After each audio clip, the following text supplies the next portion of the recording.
We have updated our manifesto sections on environment, agriculture and animal welfare this year. And we all understand that tampering with nature is wrong. Example with Bovia, experiment to reduce methane by interfering with the cow's digestive system. Our next speaker is someone who works every day in this area and understands animal health is being harmed by big pharma and what we need to do to restore it. Please welcome CEO of Equidiet UK, Sandra Murphy.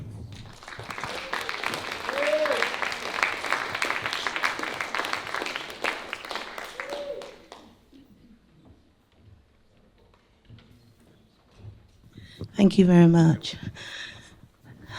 Hello, ladies and gentlemen, and thank you, David, for inviting me here today to talk at the Heritage Party Conference. It's a bit daunting to see all you guys here because I'm normally talking to vets, and but hopefully you'll be kind to me today. I'm going to start. You'll have to excuse me because it's technology. So my name's Sandra Murphy, and I'm here to talk to you about the animal side of it. It's quite a quiet subject. Not many people discuss our animals, but our animals are God's creation, just like we are God's creation. And we have been charged with their protection and their health and how and to look after them.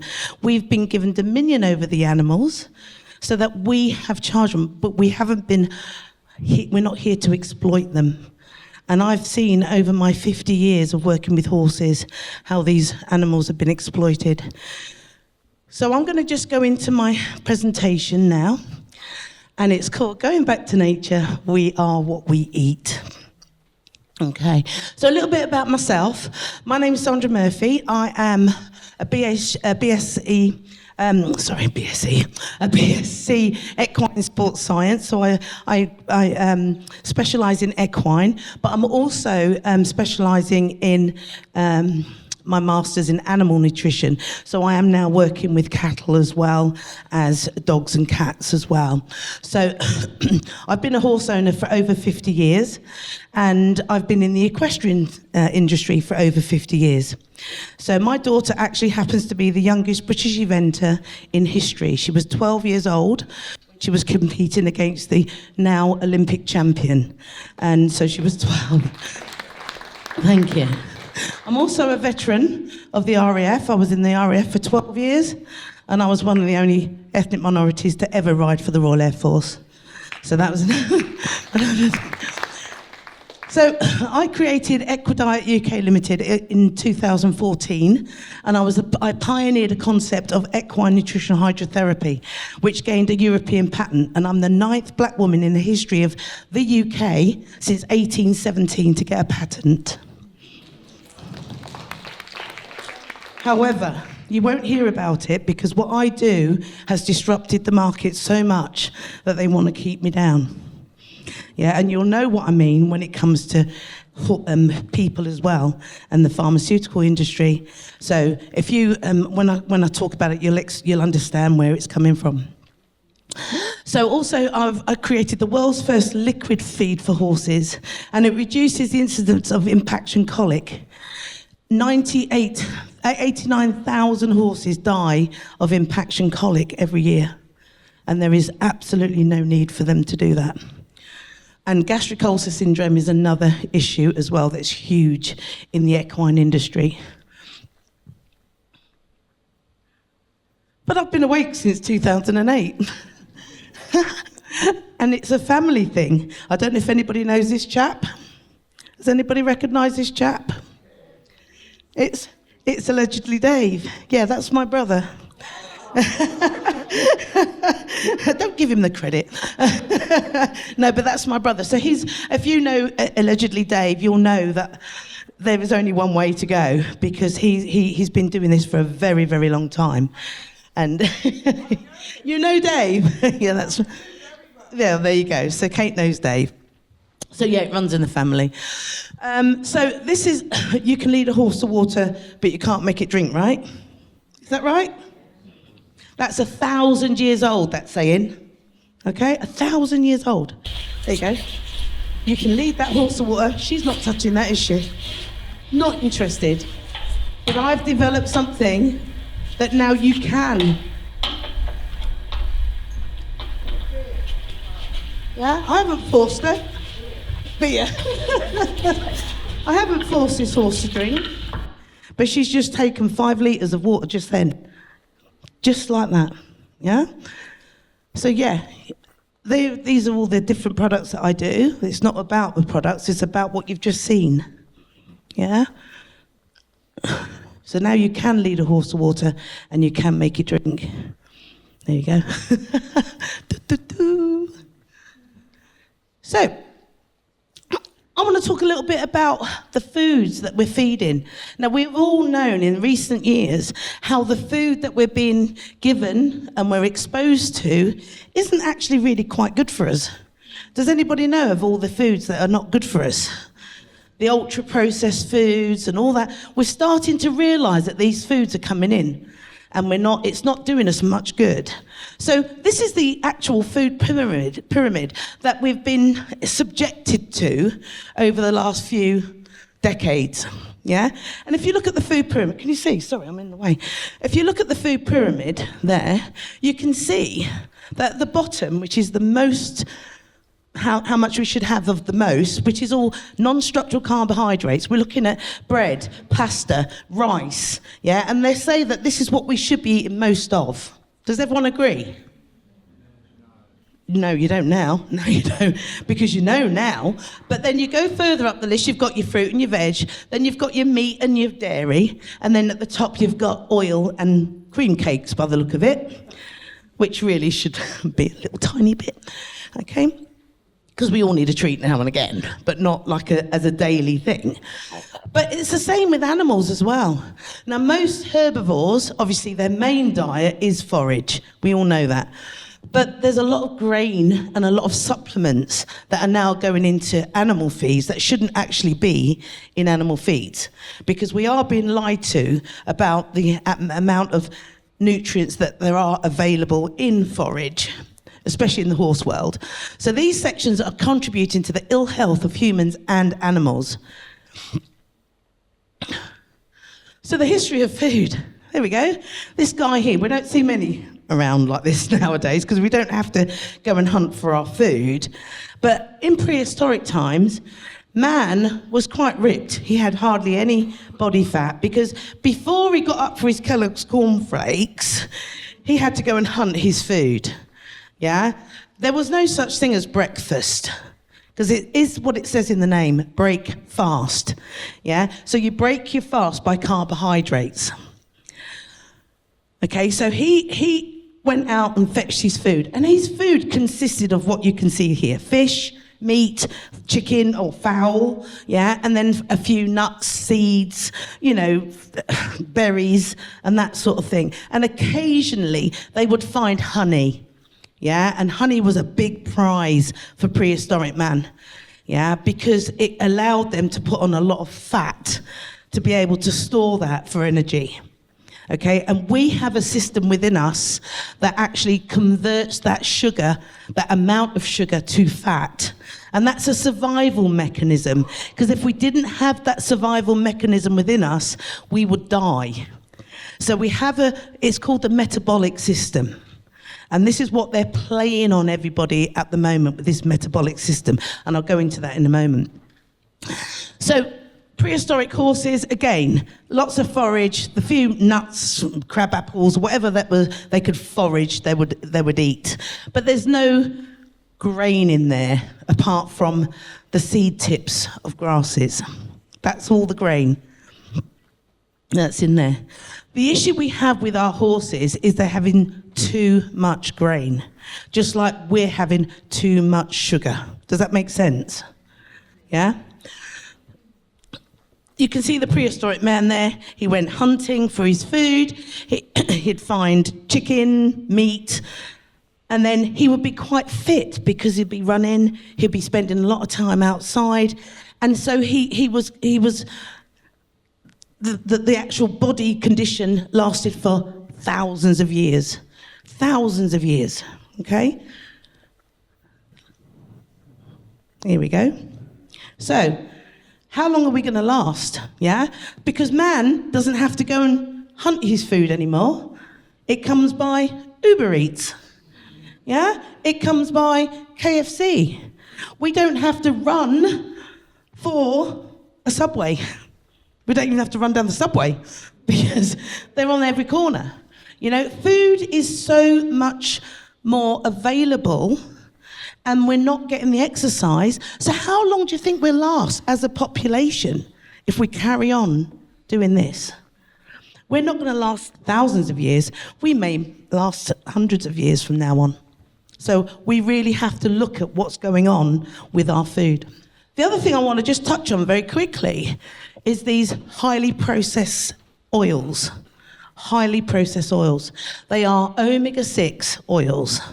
Omega-6 oils, so it's very important actually that we put the right oils in our body because omega-6 oil is pro-inflammatory.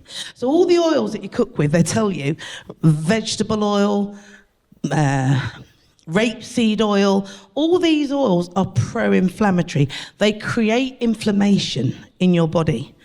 And what the big pharma want to do is keep the chronic inflammation going. So they put these oils in every single mayonnaise, sauce. You go into Tesco's, which I hope you don't, but if you do, and you try and find a mayonnaise or a sauce that doesn't have rapeseed oil in it, you won't be able to find one.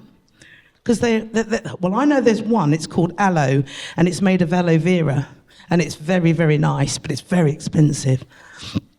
But this is what it does. It creates inflammation. So if you've got if you've got an injury, then this oil is going to perpetuate that injury, which means you're going to keep going to your doctor.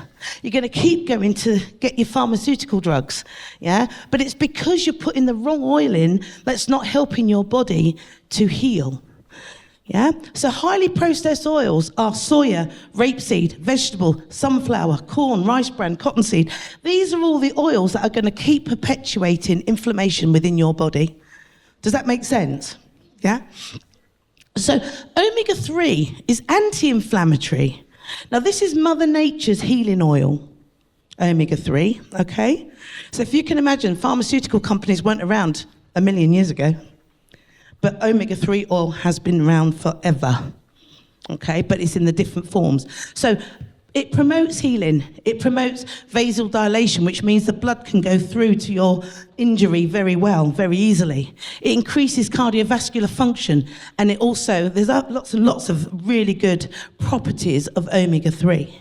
So you can see there that you're going to get reduced inflammation, yeah? So these oils are things like flaxseed or linseed, fish oils, yeah, any fish oils, olive oil, and coconut oil. Coconut oil is awesome. You should try eating it. It's lovely, and it's really good for you. Yeah, medium chain triglycerides, they're really good for you. So these are the oils that you should be using. You can't fry with coconut oil, but you can fry with fish oils and olive oil. Yeah, but coconut oil is better to be used, even on your skin and on your body and your hair and everything. It's really good stuff. But it's anti-inflammatory, and that's the most important thing. So you make sure that you have good quality anti-inflammatory oils going in. But it's all by design, and it's totally preventable, these chronic inflammation. So the consequence of a modern human diet, like I said earlier, is chronic illness.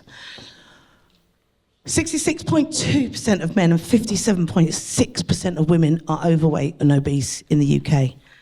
That is a frightening statistic. And this is only half of what it is in America. Yeah, I mean, you could probably say that about the children in America, because it's getting so bad that we need to really look at what's happening.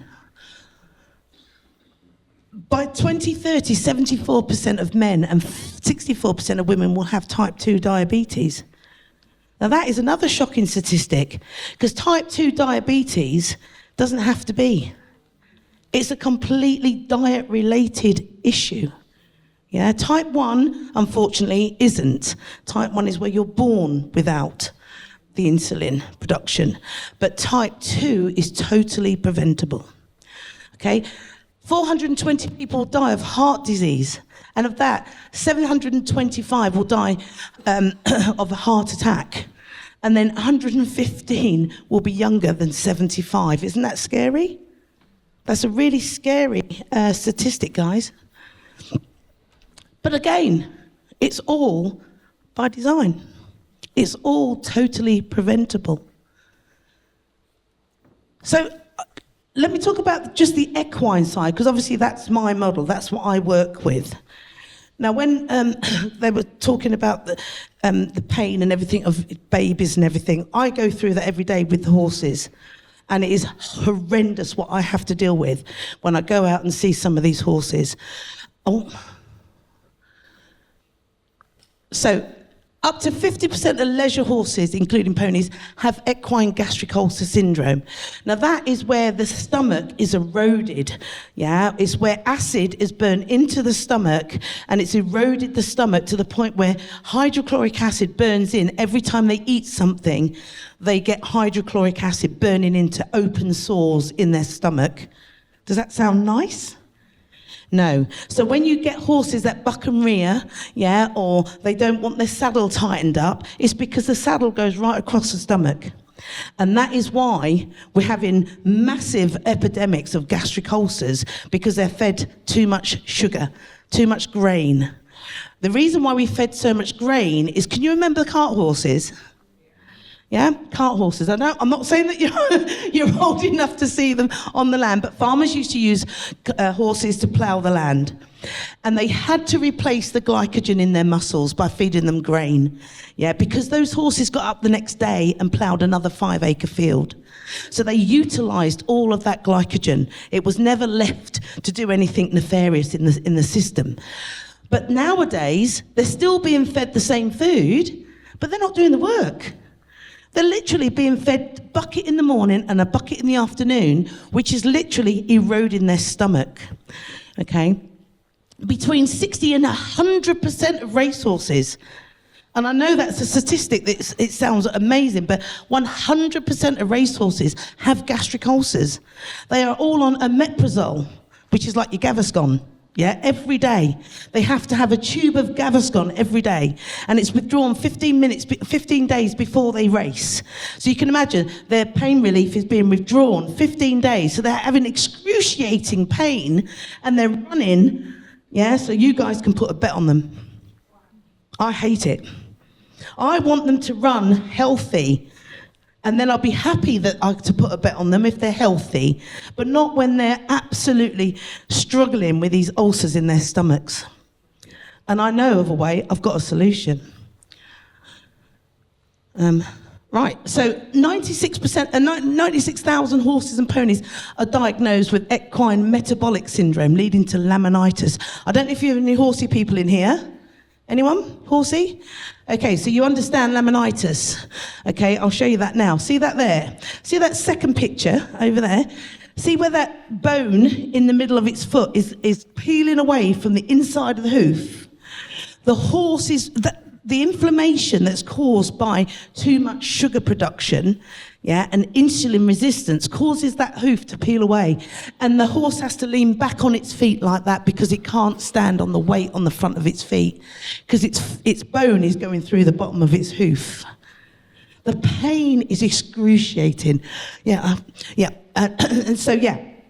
And so 34% of horse and ponies are affected by laminitis every year. And this is colic. It's like a twisty balloon in the stomach where the stomach just twists and because there's not enough fluid in there for them. I'm rushing because I'm being told off. But this is all by design and it's totally preventable too. So can you see what I've got to deal with every day? This is my life. This is my world when I'm dealing with these animals that can't speak. Okay? It's the biggest killer of horses in the world. The veterinary market, you would think that it would be going down, like we were saying earlier, with all the drugs and everything. It's not. It's going up. Yeah, 6.3 billion is the worth of the veterinary market, and it's grown by 24%. Yeah, and it's gone up to 66.9 billion in 2025. I mean, that's crazy. They're supposed to be getting better, not worse. Why? That's because it's a money-making scheme. Yeah, that's the reason for it.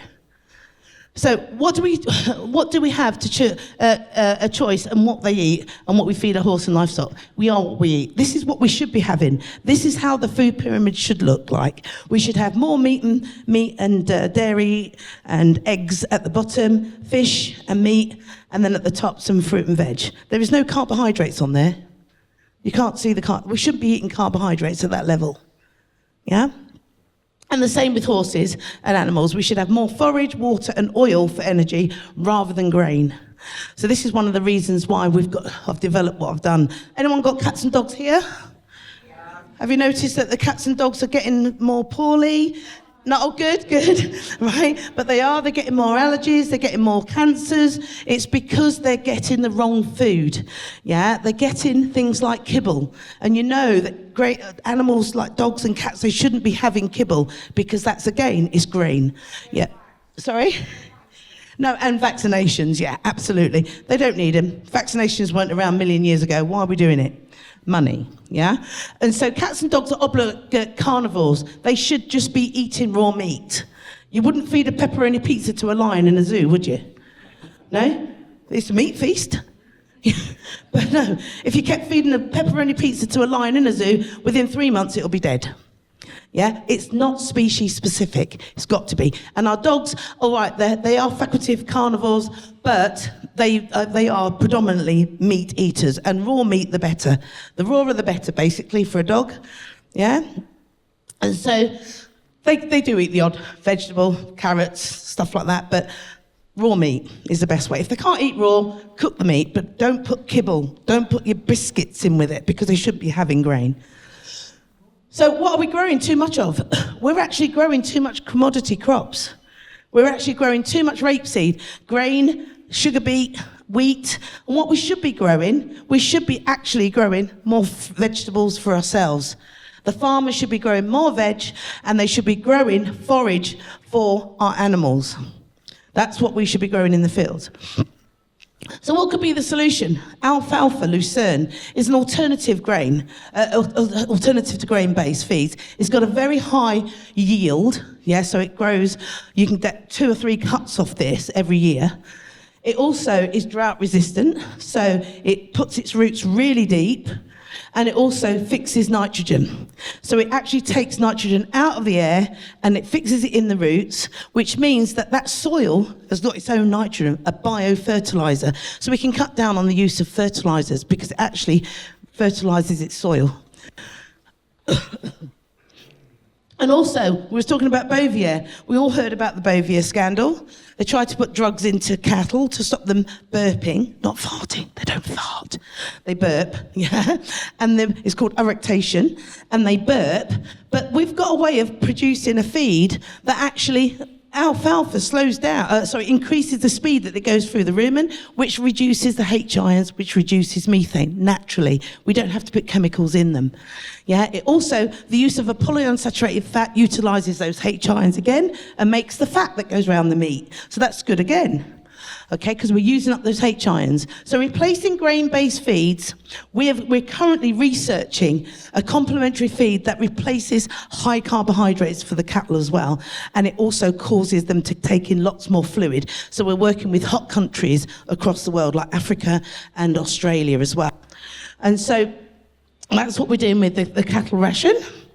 And you might know him. Natural, Yeah. no bullshit product. Yeah. I want to be able to feed something like this to my animals. Yes. Because obviously, whether that's chickens, and now that they're having to be cooped up a lot more. Yeah. Whether it's sheep through the winter, whether it's, alpacas that, a lot of people keep at home now. Yeah.